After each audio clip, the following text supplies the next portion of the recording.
दोस्तों नमस्कार, क्या हाल है। स्वागत है आपका खबर एचपी में। तो आइए नजर डालते हैं हिमाचल की तमाम मुख्य बड़ी खबरों पर। अगर इससे पहले आप वीडियो को लाइक नहीं किए हैं तो लाइक कर दीजिए और चैनल में नए हैं तो चैनल को सब्सक्राइब कर लीजिए।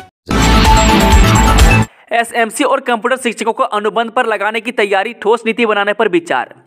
जी, एसएमसी और कंप्यूटर शिक्षकों को अनुबंध पर लाने की तैयारी है। हाल ही में कैबिनेट सब कमेटी में इन शिक्षकों को अनुबंध पर लाने के लिए 3 घंटे माथापच्ची हुई है। बैठक में हुए निर्णय के बाद सरकार ने इस मामले में विधि विभाग की राय मांगी है।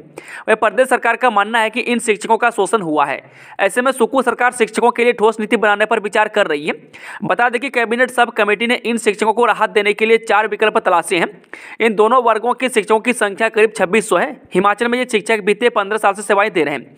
वहीं मुख्यमंत्री सुखविंदर सुक्खू ने पहले बजट में इन शिक्षकों के मानदेय में 2-2 हज़ार रुपये की बढ़ोतरी की थी और अब इस बजट में इन शिक्षकों के मानदेय में 1900 रुपये की बढ़ोतरी की है। उल्लेखनीय है कि मुख्यमंत्री सुखविंदर सुक्खू ने विधानसभा चुनाव के दौरान हमीरपुर में कंप्यूटर शिक्षकों को राहत देने की बात कही थी। उन्होंने शिक्षकों को आश्वस्त किया था कि हिमाचल में कांग्रेस की सरकार बनने पर उन्हें राहत दी जाएगी। ऐसे में सरकार की ओर से इनकी मांग पर अमली जमा पहनाया जा रहा है। विश्व धरोहर कालका से शिमला रेल मार्ग पर हाइड्रोजन से दौड़ेगी ट्रेन, प्रक्रिया तेज। जब विश्व धरोहर कालका से शिमला रेल मार्ग पर जल्द हाइड्रोजन ट्रेन दौड़ेगी। वह नैरो गेज पर दौड़ने वाली यह हाइड्रोजन ट्रेन देश की पहली ट्रेन होगी। वह कालका से शिमला नैरो गेज लाइन पर रेलवे बोर्ड ने हाइड्रोजन ट्रेन के संचालन के लिए ट्रायल शुरू कर दिए हैं। वह केंद्र सरकार ने 2024-25 के बजट में उत्तरी रेलवे के हेरिटेज इंफ्रास्ट्रक्चर पर हाइड्रोजन ट्रेन को शामिल किया है। वहीं कालका से शिमला रेलवे खंड पर हाइड्रोजन ट्रेन चलाने के लिए कालका, शिमला और बड़ोग स्टेशनों पर हाइड्रोजन ईंधन स्टेशन स्थापित किए जाएंगे। इन 3 स्टेशनों पर पानी से हाइड्रोजन निकालकर ईंधन में बदलने के प्लांट लगाए जाएंगे। इसके लिए कालका से शिमला रेल खंड का सर्वे भी किया जा चुका है। मौजूदा समय में इस रेल खंड पर डीजल इंजन से ही ट्रेनें चल रही है। वित्त वर्ष 2024 में कर्मियों के वेतन पर बजट के 1/4 14,687 करोड़ होंगे खर्च।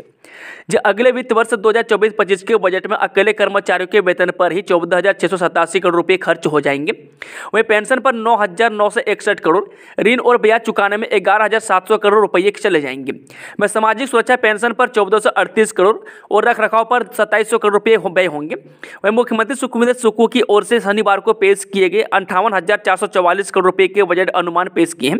इनके अनुसार दिहाड़ी पर 278 करोड़ 46 लाख रुपये, वेतन के लिए ग्रांट इन एड पर 2280 करोड़ 90 लाख रुपये और मानदेय पर 577 करोड़ 9 लाख रुपये खर्च होंगे। एचपीयू शिमला को 100 करोड़, एसपीयू मंडी को 20 करोड़ की मिली ग्रांट, आधारभूत ढांचा होगा विकसित। जी, हिमाचल प्रदेश विश्वविद्यालय शिमला में अध्ययन कार्यों और आधारभूत ढांचा विकसित करने के लिए केंद्र सरकार ने 100 करोड़ रुपये जारी किए हैं।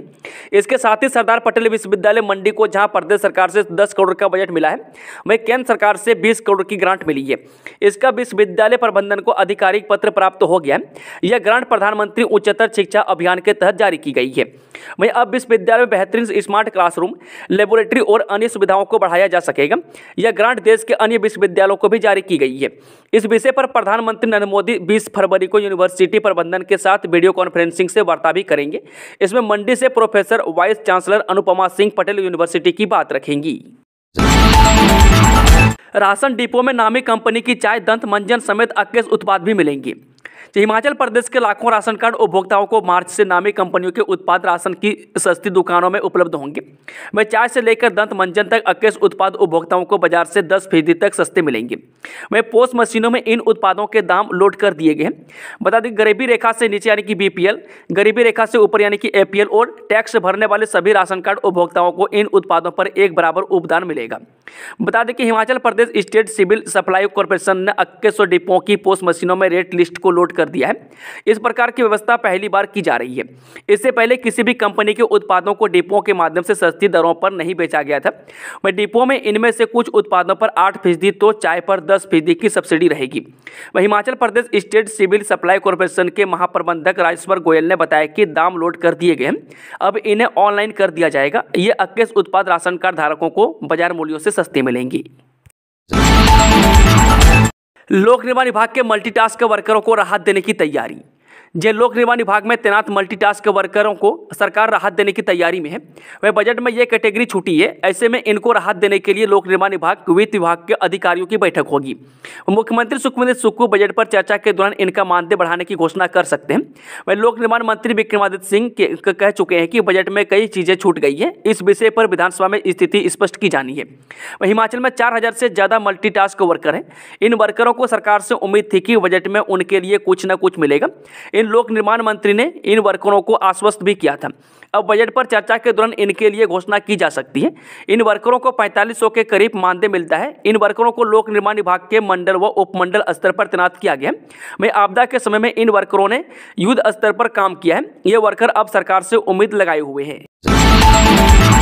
श्री रेणुकाजी मिनी जू में गुजेंगी बंगाल टाइगर की दहाड़, 1.5 करोड़ से बाड़े का निर्माण। जब मिनी जू श्री रेणुकाजी में शीघ्र ही टाइगर की दहाड़ सुनाई देगी।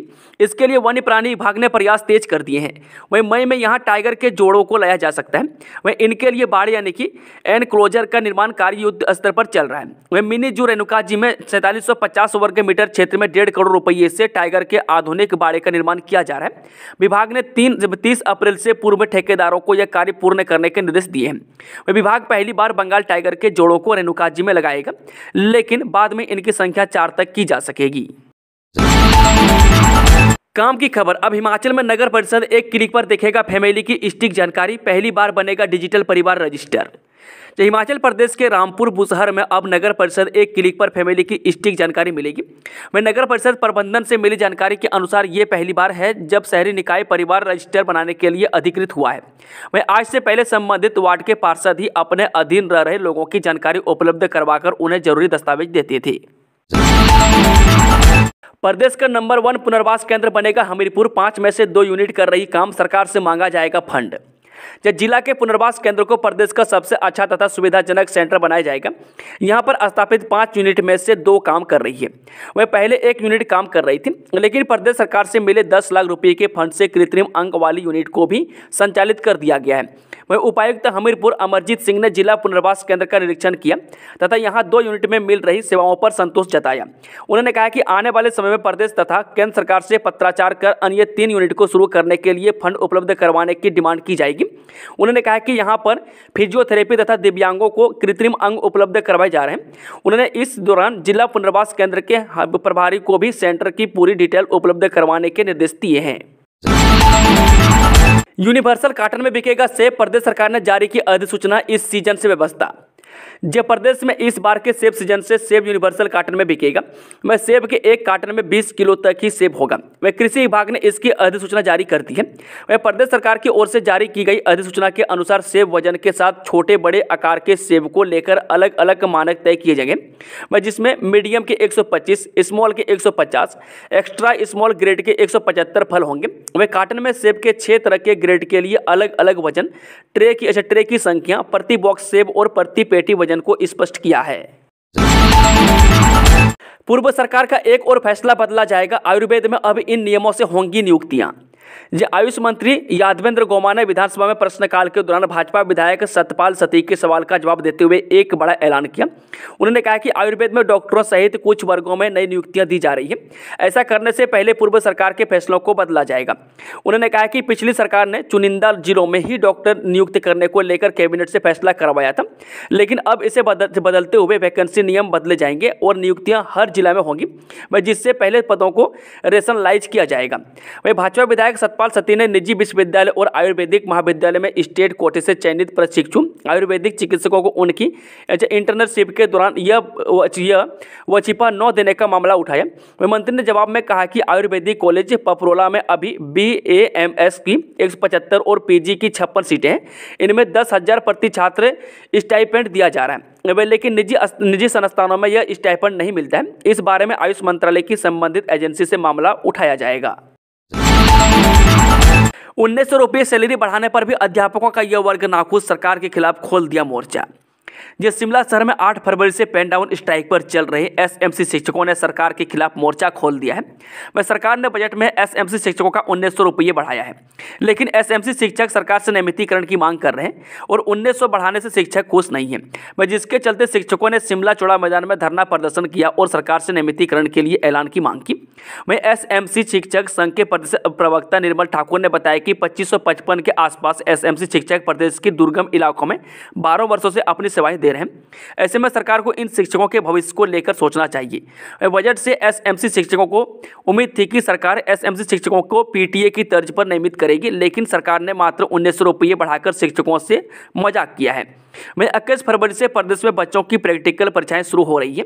वहीं दूसरी तरफ एसएमसी शिक्षक पेन डाउन स्ट्राइक पर है। ऐसे में बच्चों की पढ़ाई भी प्रभावित हो रही है। वहीं सरकार अगर नियमित करने का ऐलान करती है तो शिक्षक हड़ताल छोड़कर आज से स्कूलों में अपनी सेवाएं देना शुरू करेंगे। हेलने पासपोर्ट इंडेक्स 2024 जारी, फ्रांस टॉप पर। जाने क्या है भारत, पाकिस्तान और चीन का हाल। हेलने पासपोर्ट इंडेक्स 2024 जारी हो चुका है।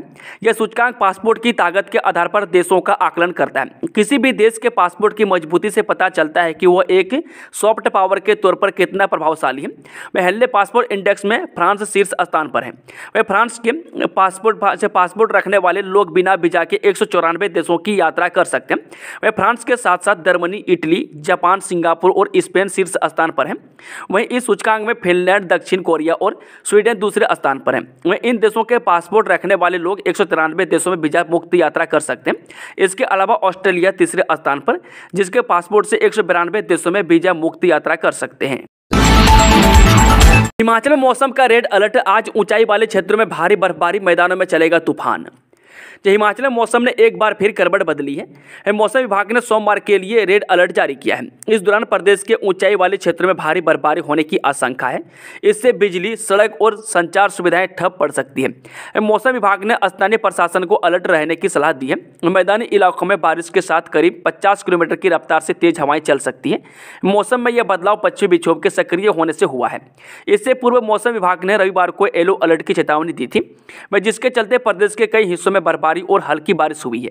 वह रविवार को रोहतांग दर्रा, कॉक्सर, सिस्सू सहित लाहौल की अन्य ऊंची चोटियों पर हल्का हिमपात हुआ है, जबकि सिस्सू में बर्फ के हल्के फाहे गिरे हैं। 2 फुट तक बर्फ, हिमखंड गिरने का खतरा, अटल टनल ट्रैफिक के लिए बंद, इन सड़कों से न गुजरें। पश्चिमी विक्षोभ के सक्रिय होते ही हिमाचल के ऊपरी इलाकों में बर्फबारी के दौर शुरू हो गया है। वह जनजातीय जिला लाहौल स्पीति में पिछले लगभग 22 घंटों से लगातार बर्फबारी हो रही है। वह लाहौल स्पीति में 1 से 2 फुट तक हिमपात हुआ है, जबकि चोटियों पर 2 से 3 फुट तक हिमपात होने का अनुमान है। ताज़ा बर्फबारी के बाद अटल टनल रोहकर दारचा से मनाली सड़क सहित केलांग, किलाड़, दारचा, सिंकुल्ला, समदो, काजा, लोसर सड़क मार्ग बंद हो गए। तांदी कड्डू नाला सड़क भी बंद हो गया है। लाहौल घाटी के भीतर सभी संपर्क सड़क मार्ग भी बंद हो गए। केलांग में अभी तक 1 फुट और उदयपुर में 1.5 फुट बर्फ गिरी है। उपायुक्त लाहौल स्पीति राहुल कुमार ने कहा है कि जिला में अभी भी बर्फबारी जारी है, लिहाजा लोग बेवजह सफर न करें।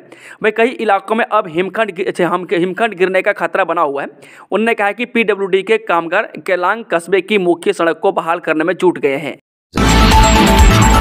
स्कूलों में रखे जाएंगे 3000 शिक्षक, 180 के बजाय 210 दिन का होगा शैक्षणिक सत्र। बीते वर्ष में वर्तमान प्रदेश सरकार ने शिक्षकों की भर्तियों को प्राथमिकता के अनुसार पर खाली पदों को भरा है। अगर सभी श्रेणियों को ध्यान में रखा जाए तो सरकार गत वर्ष में लगभग 6000 भर्ती, प्रमोशन व रेगुलराइजेशन की है। वह जल्द ही 3000 और भर्तियों की जाएंगी।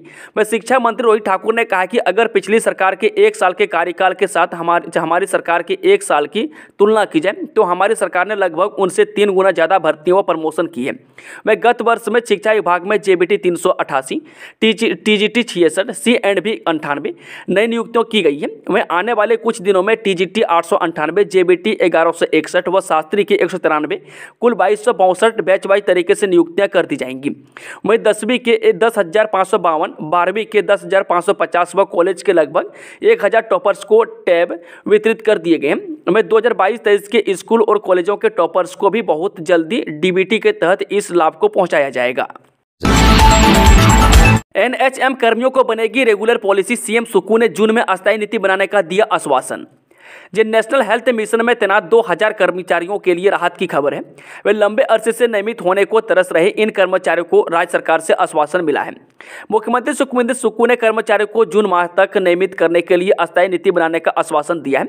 राज्य स्वास्थ्य समिति अनुबंध कर्मचारी संघ NHM के पदाधिकारियों ने अपनी मांग को लेकर मुख्यमंत्री से मुलाकात की है। इन मौके पर मुख्यमंत्री ने यूनियन के पदाधिकारी से मई और जून के महीने में नियमित नीति बनाने की बात कही है।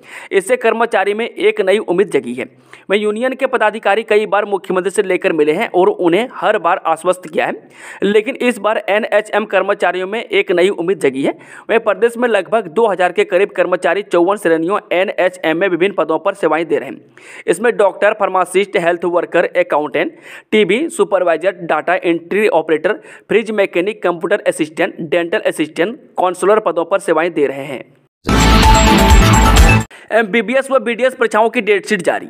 हिमाचल प्रदेश विश्वविद्यालय ने MBBS से थर्ड प्रोफेशनल पार्ट 2 नया पाठ्यक्रम की वार्षिक परीक्षाएं 5 मार्च से शुरू होंगी और 16 मार्च तक चलेंगी। इसकी विस्तृत डेटशीट जारी कर दी गई है।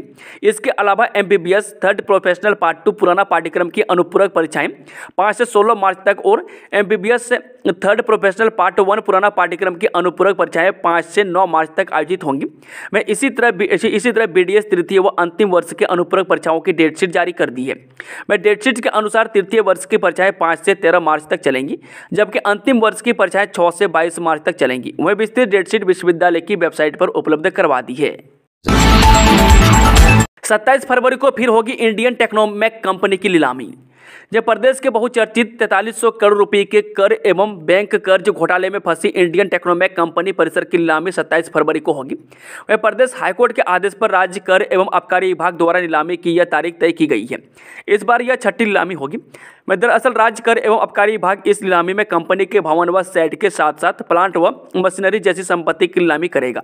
विभाग ने इसका कुल आरक्षित मूल्य 52 करोड़ 25,48,200 रुपये रखा है, जिसमें भवन व सेट का मूल्य 14 करोड़ 20,88,000 और प्लांट व मशीनरी का आरक्षित मूल्य 38 करोड़ 4,80,200 रुपये निर्धारित किया है। हिमाचल में नौकरियों का पिटारा, सिक्योरिटी गार्ड के 120 पदों के लिए इंटरव्यू। हिमाचल प्रदेश में युवाओं के पास सिक्योरिटी गार्ड की नौकरी पाने का बेहतरीन मौका है। मैं क्षेत्रीय रोजगार अधिकारी शिमला सीमा गुप्ता ने जानकारी देते हुए बताया कि क्षेत्रीय रोजगार कार्यालय शिमला, जिला शिमला, हिमाचल प्रदेश द्वारा SIS Indian limited RTA Bilaspur के लिए जिला शिमला हिमाचल प्रदेश में सिक्योरिटी गार्ड के 120 पद निकाले गए हैं। उन्होंने बताया कि इन पदों के लिए इच्छुक उम्मीदवारों की शैक्षणिक योग्यता 10वीं पास, आयु वर्ग 21 से 37 वर्ष, हाइट 168 सेंटीमीटर से ऊपर तथा वजन 56 से ऊपर होना चाहिए। जो भी इच्छुक उम्मीदवार इस पद से संबंधित योग्यता रखता हो अपने सभी अनिवार्य दस्तावेजों व रिज्यूम सहित 5 मार्च 2024 को उप रोजगार कार्यालय रामपुर, 6 मार्च 2024 को उप रोजगार कार्यालय कुमारसेन, 7 मार्च 2024 को उप रोजगार कार्यालय ठियोग तथा 11 मार्च 2024 को उप रोजगार कार्यालय सुन्नी में प्रातः 10:30 बजे पहुंचे। हमें अधिक जानकारी के लिए 8558062252 पर संपर्क कर सकते हैं। करुणामूलक आधार पर पात्र को नौकरी देगी सुक्खू सरकार। हिमाचल विधानसभा के बजट सत्र का आज 5वां दिन है। वह सदन की कार्यवाही दोपहर 2 बजे शुरू हुई। वह सदन की कार्यवाही की शुरुआत प्रश्नकाल से हुई है। वह इस दौरान एक सवाल का जवाब देते हुए उद्योग मंत्री हर्षवर्धन चौहान ने कहा कि करुणामूलक को रोजगार देने को लेकर सरकार गंभीर है। उन्होंने कहा कि सरकार सभी पात्र लोगों को रोजगार मुहैया करवाएगी और इस पर कार्य किया जा रहा है। उन्होंने कहा कि करुणामूलक के आधार पर नौकरी देने के लिए आड़े आ रहे नियमों की पेचीदगियों को दूर करने के लिए कैबिनेट सब कमेटी का गठन किया गया है और जल्द ही उसकी रिपोर्ट आने वाली है। उन्होंने कहा कि करुणामूलक आधार पर कई भागों से सूचना लेनी है और इसमें समय लग रहा है। RKS कर्मचारियों की पेन डाउन स्ट्राइक, IGMC में लगी मरीजों की लाइनें। हिमाचल प्रदेश के सबसे बड़े अस्पताल IGMC में RKS कर्मचारियों ने नियमित पे स्केल के लिए पेन डाउन स्ट्राइक शुरू कर दी है। वह सुबह 11 बजे तक RKS कर्मी काले बिल्ले लगाकर अस्पताल के बाहर मौन प्रदर्शन करते रहे। इसके चलते अस्पताल में आने वाले मरीजों को खासा दिक्कतों का सामना करना पड़ा। वह मरीजों को घंटों लाइनों में खड़े रहकर पर्ची बनाने के लिए अपनी बारी का इंतजार करना पड़ा। कर्मचारियों का कहना है कि जब तक उनकी मांगें पूरी नहीं हो जाती तब तक कर्मचारी पेन डाउन स्ट्राइक पर अड़े रहेंगे। वह सप्ताह के पहला दिन होने के कारण सोमवार को अस्पताल में मरीजों की लंबी लाइन लगी रही। इसके अलावा ओपीडी काउंटर, प्रिंसिपल और वरिष्ठ चिकित्सा अधीक्षक के कार्यालय में भी काम ठप रहा।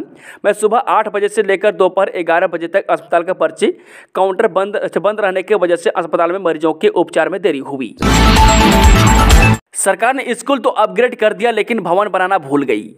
जे नगर निगम मंडी के तहत आने वाले बेहना वार्ड में स्थित हाई स्कूल बेहना को अपग्रेड किए हुए 8 साल हो गए, लेकिन सरकार आज दिन तक स्कूल को अपना भवन नहीं दिला सकी। वर्ष 2016 में बेहना स्कूल को मिडिल से अपग्रेड करके हाई स्कूल बनाया गया था। वह सरकार ने स्कूल का दर्जा तो बढ़ा दिया, लेकिन यहाँ पढ़ने वाले बच्चों की सुविधाओं को बढ़ाने में कई दिलचस्पी नहीं दिखाई। वह अधिकतर समय तक यह स्कूल पुराने भवन में ही चलता रहा, लेकिन जब जगह की तंगी आन पड़ी तो ग्राम पंचायत के निर्माणाधीन भवन में शरण लेनी पड़ी। शास्त्री व भाषा अध्यापक के पदों के लिए इस दिन होगा इंटरव्यू। प्रारंभिक शिक्षा उप निदेशक ऊना देवेंद्र चंदिल ने बताया कि शास्त्री के 6 और भाषा अध्यापक का एक पद बैच के आधार पर भरा जा रहा है। मैं जिला रोजगार कार्यालय ऊना, अंब, बंगाना व हरोली द्वारा जिन अभ्यर्थियों के नाम बैच आधार पर भरने हेतु प्रायोजित किए गए हैं, उनके लिए साक्षात्कार 28 फरवरी को प्रातः 10 बजे उप निदेशक प्रारंभिक शिक्षा कार्यालय में होगा। उन्होंने बताया कि अभ्यर्थियों की सूची, बायोडाटा, शैक्षणिक योग्यता, आयु सीमा, वेतनमान में भर्ती हेतु विचाराधीन बैच इत्यादि से संबंधित जानकारी कार्यालय की वेबसाइट पर उपलब्ध है। वह भाषा अध्यापक के लिए एक पद अनारक्षित स्वतंत्रता सेनानी के आश्रित के लिए है, वह जबकि शास्त्री के लिए 4 पद भूतपूर्व सैनिक के आश्रित सामान्य, 1 पद ओबीसी भूतपूर्व सैनिक के आश्रित तथा 1 पद एससी भूतपूर्व सैनिक के आश्रित के लिए आरक्षित है। उन्होंने बताया कि काउंसलिंग प्रक्रिया में वही अभ्यर्थी भाग ले सकते हैं जो शास्त्री व भाषा अध्यापकों की भर्ती एवं पदोन्नति के लिए निर्धारित योग्यता पूर्ण करते हैं। उन्होंने बताया कि अन्य जिलों से संबंधित प्रार्थी तथा ऊना जिले से संबंधित प्रार्थी जिनका नाम संबंधित रोजगार कार्यालय में दर्ज है, वह काउंसलिंग में भाग ले सकते हैं। वह अधिक जानकारी के लिए दूरभाष नंबर 01975223586 या 223088 पर किसी भी कार्य दिवस संपर्क कर सकते हैं।